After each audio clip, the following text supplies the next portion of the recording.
Hey guys, Chris with Talking Through the Medias. We just got through watching our screening, a very early advanced screening of the Transformers 1 movie starring Chris Hemsworth as Optimus Prime, Brian Tyrese Henry as Megatron. This is a star-studded cast. I'm just learning right now all of the cast members that are in it because I went in so blind earlier on. So first and foremost, thank you Paramount for inviting us to go screen this a month before the movie came out. I am so excited to talk about it because I had a great time. Now, before I get into it, if you've seen this movie or if you've seen this review after the fact, the discussion that I'm still having in my mind about the ranking of Transformers 1, where does it rank? Throughout every Transformers movie, I'm talking Michael Bay, I'm talking the original Transformers 80s movie, all the way to Bumblebee to this one. It's in my top three. I don't know where I rank it yet. It's probably one. It might be two. Maybe this movie. I had so much fun with this movie, and that's what I'm struggling right now. So if you've already figured it out for yourself, where do you rank Transformers 1? Right off the bat, man, learning about the history between Optimus Prime, how this optimistic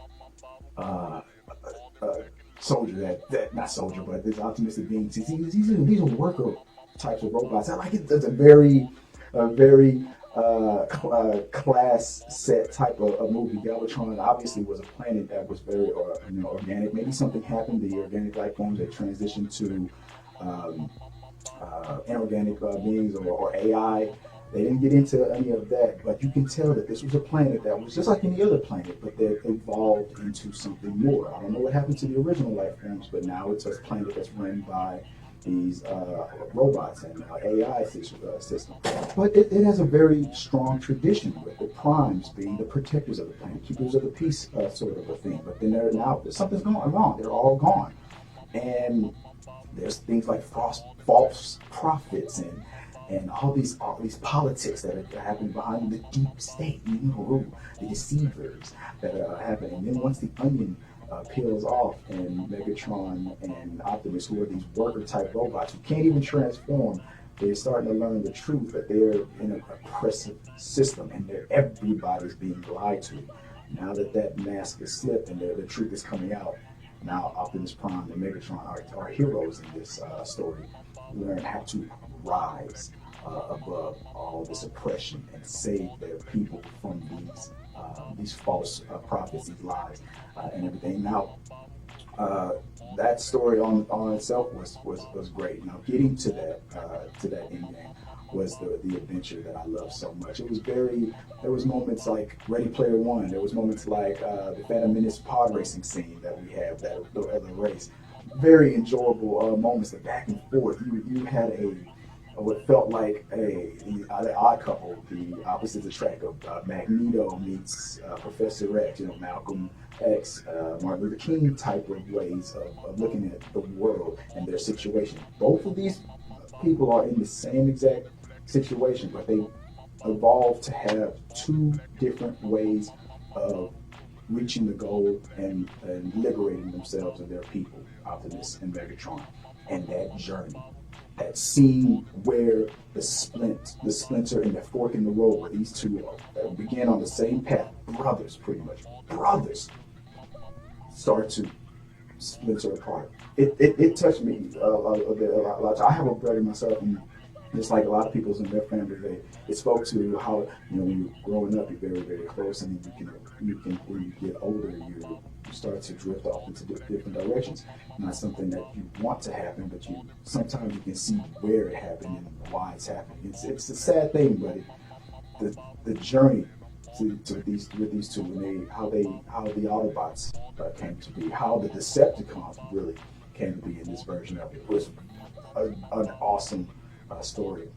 And at some points, I'm not gonna lie, as much as I'm an Autobot in heart, I love Optimus Prime, but there were some moments where I was like, Optimus, I think Megatron has some points here. I love that. So the fact that this was a story about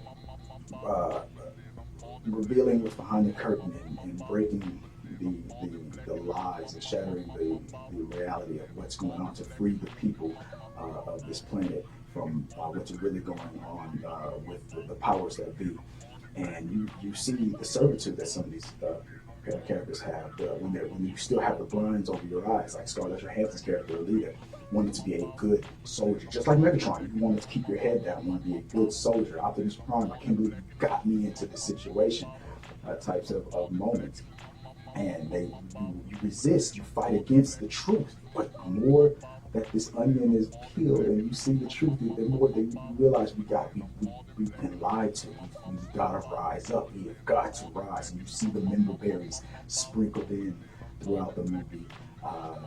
That's paying homage to things from the past, iterations of the Transformers lore from the beginning all the way to today.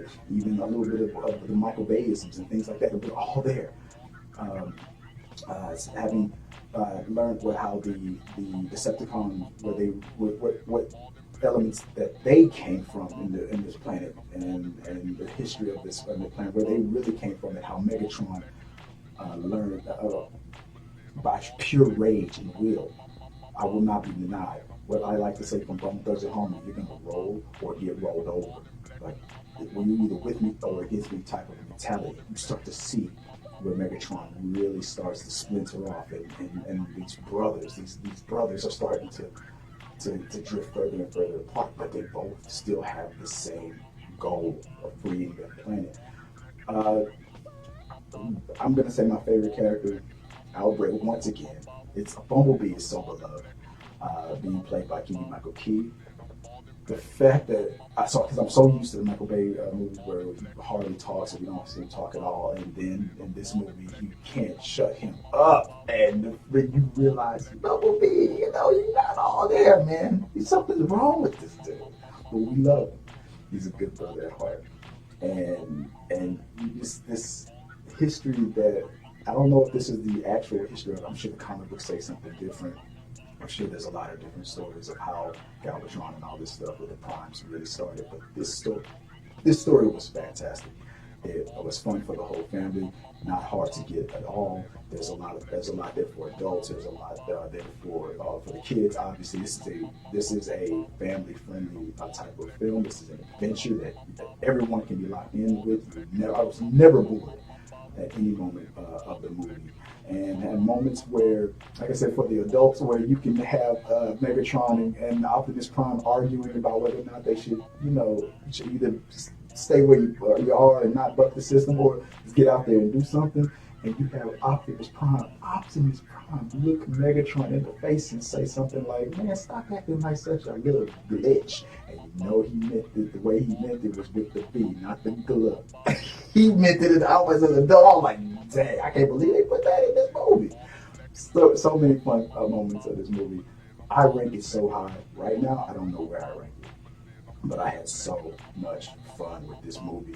I gotta have a moment a little bit more time. It's been a month since I saw it, but I gotta have some more time to figure out where I rank it.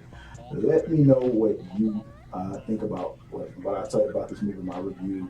I say it is it's gotta be like an 8.5 or a 9 out of 10 for me. I had so much fun with this movie. Go check it out. Chris Hemsworth as Optimus Prime, Brian Tyree Henry, Megatron. You will feel Megatron in this one. Scarlett Johansson, John Hamm, Steve Buscemi, my man, Lawrence Fishburne, and Keegan-Michael Key. These guys did a solid. These were the standout dudes. I can't say any more because I feel like I'll spoil it. I don't want to get into spoilers, or maybe we'll get into spoilers later. But after we talk about it, let me know what you guys think about Transformers 1. Where do you rank it? How do you feel about it? Do you want to see a sequel? All that good stuff. Let me know in the box below. And until next time, guys. Peace. Thank you guys for watching our video. I really do appreciate it. Remember, you can support our show by becoming a member or a patron. So click the subscribe button. Don't forget to ring the bell for notifications so you'll never miss out on when we go live or post new content. Let's stay connected, grow this community together. Like, subscribe, comment, and let's keep talking.